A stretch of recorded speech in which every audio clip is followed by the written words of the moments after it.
Good morning and welcome to Top Gear India. Taking a deep breath, taking the greenery. For this decade is all about greenery and fresh air. You see, Mercedes has been making cars for almost, 2 centuries now.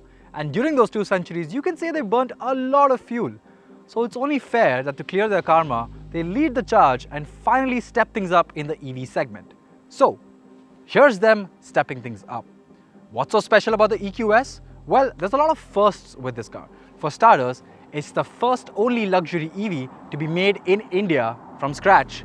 Second of all, it's the plant that we have here in Pune is the first ever plant outside of Germany where Mercedes-Benz is putting this car together, so another first. And you could see Mercedes has done so much with this car over here. There's so much tech, there's so much to go over that I don't think a simple video would cover it, but I'm going to do my best today. If you haven't checked out our review of the EQS 53 AMG, please click on the link above over here. My colleague Roshan Saroya has done a great job covering that car.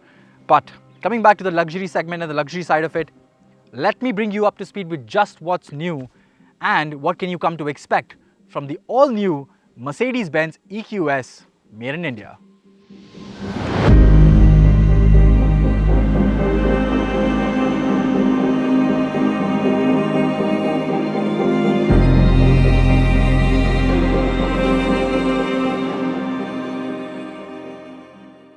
Now the EQS's looks and aesthetics are a bit polarizing and it's a sort of love it or hate it design, but to me I think it's quite a hit from a lot of places. In fact, it has implementations of some beautiful design elements, starting with the front grille over here. You see the black panel radiator grille that has these illuminated stars over here. It's something that's a little bit more EV, a little more flamboyant, but I think it looks very cool and it's very eye-catchy, especially at night. Moving on to the digital light band that stretches all the way from one headlamp to the other, it looks quite beautiful and again gives this car a very broad stance. The headlamp on the EQS too is quite the feat of engineering. You see, it's got 3 extremely powerful LEDs in each headlamp, whose light is refracted and redirected by 1.3 million micro mirrors. That is pretty cool. The EQS follows Mercedes-Benz's one-bow design with a coupe-like silhouette, which makes it the world's most aerodynamic production car with a drag coefficient of just 0.2, which makes it slightly more aerodynamically efficient than its AMG counterpart, which is quite cool. Even the door handles have been designed in rather a flamboyant fashion to add to those aerodynamics. It's got a set of door handles that flushes in clean with the design, come to the rear of the car, and this could be a bit polarizing for some people. But I for one think it looks quite different, and from my driving experience today, it gets you a lot of attention. I especially like what Mercedes-Benz has done with the taillights, with a nice clean rear LED band running from one tail lamp to another, following sort of like a 3D helix design, which just makes it so unique and eye-catchy. I mean, you have to really see it in person to just appreciate it. The coupe-like roofline could may or may not be up to your taste, but I for one think it looks quite gangster. In its overall stance, the EQS is rather low and wide, and honestly, if I didn't tell you it was a luxury car, you could almost mistake it for a performance car. And the way it drives, it definitely feels like a performance car, but more on that later.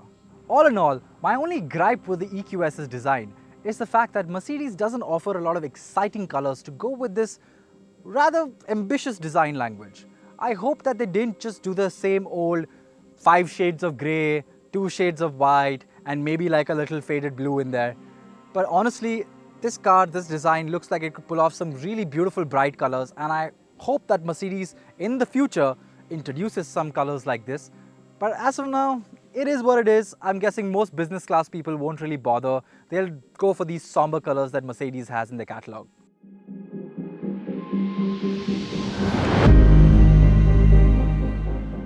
Step inside the EQS and it is tech and luxury overloaded. For starters, the driver display is a 12.3-inch display.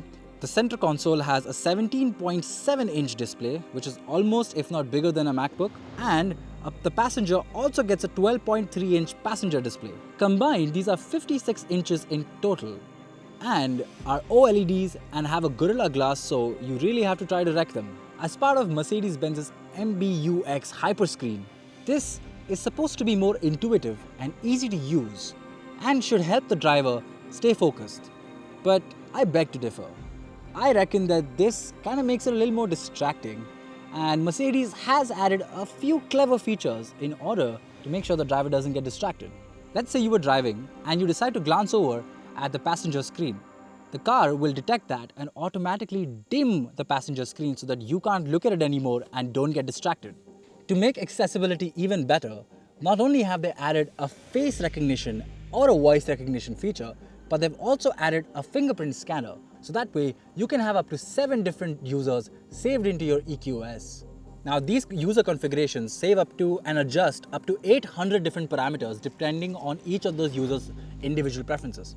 How do you access them? Well, there's a biometric scanner built into the car, or you can use face or voice recognition to access your user interface. How cool is that? Now for all the audiophiles out there, the Mercedes EQS comes with a Burmeister system that has 15 speakers and a total output of 710 watts. This may not be the highest, but I can tell you, it sounds great in this really well insulated cabin. In case you're not in the mood for some music, Mercedes has 2 preset soundscapes that you can use, which is Silver Waves and Vivid Flux. Essentially what they do is play in some audio to fill in the awkward silence inside your cabin if you're not in the mood to listen to music and you're not much of a conversationalist.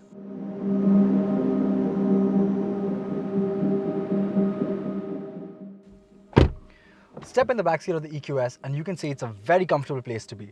The driver's seat ahead is set into my driving position and I have plenty of knee room ahead of me. I've got more than enough headroom, and what makes this backseat even better is that you can sort of adjust the recline and you can even adjust the headrest to a certain degree to make you even more comfortable.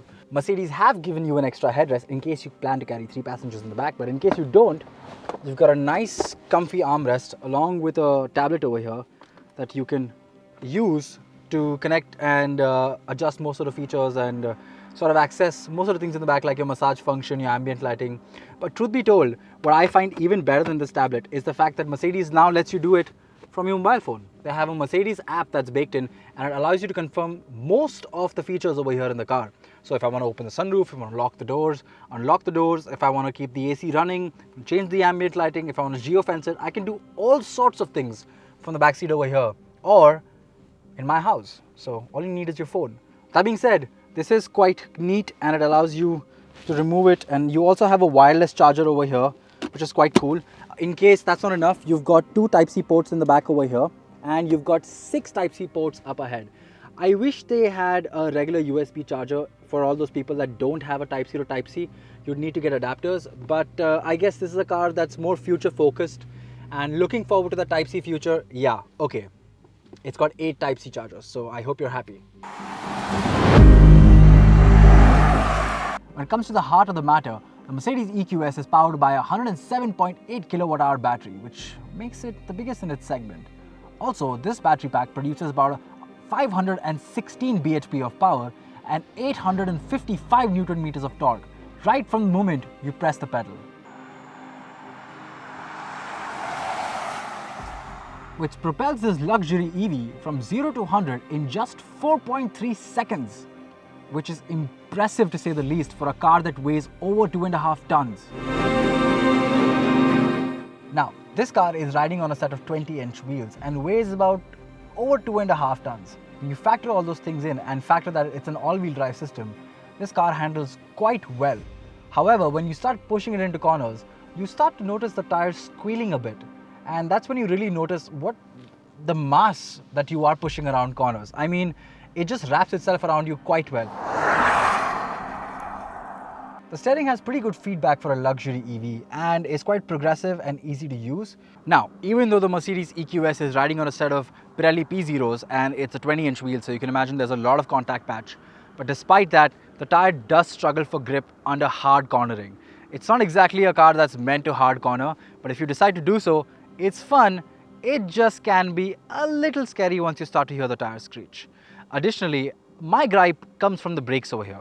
You see, the brakes don't exactly have the best amount of feedback. In fact, you have to depress the pedal quite far in before you actually get some bite or some feedback from the brakes.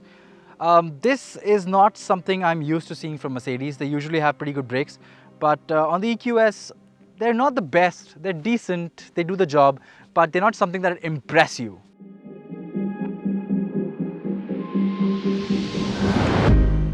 When it comes to range, Mercedes claims that this car can do almost 800 kilometers, which is quite a bold claim.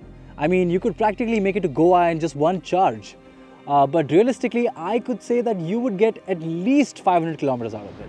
I'm not saying that the 800 is not possible, I'm just saying at least. Even if you drive like a maniac, I'm pretty sure you can squeeze up to 500 kilometers of range out of this car over here. However, the thing that bothers me is not the range anxiety. What bothers me is the fact that the ground clearance gives you crazy anxiety when you're driving on our roads. For you see, the car does have air suspension and you can lift the suspension and the ride height by about say 15 millimeters. But that sometimes is sufficient, most times is not sufficient. And if you use the compressor too often to raise the height, which is quite frequent given the frequency of speed breakers we have in our country, eventually the compressor heats up and asks you to stop for some time and let it cool down. So in those ways, it's not exactly made for India. It's definitely made in India, but it's not made for India, if you know what I'm saying.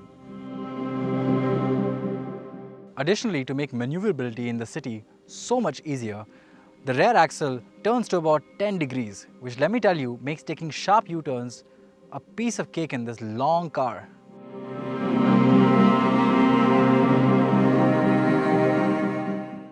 Prices for the EQS are yet to be announced, but judging by the price of the EQS 53 AMG, which is priced at about 2.45 crores, I'm guessing this is probably going to be priced 1 crore less than that, at which it makes it quite a proposition, but I guess we're going to have to wait till when Mercedes actually launches the prices.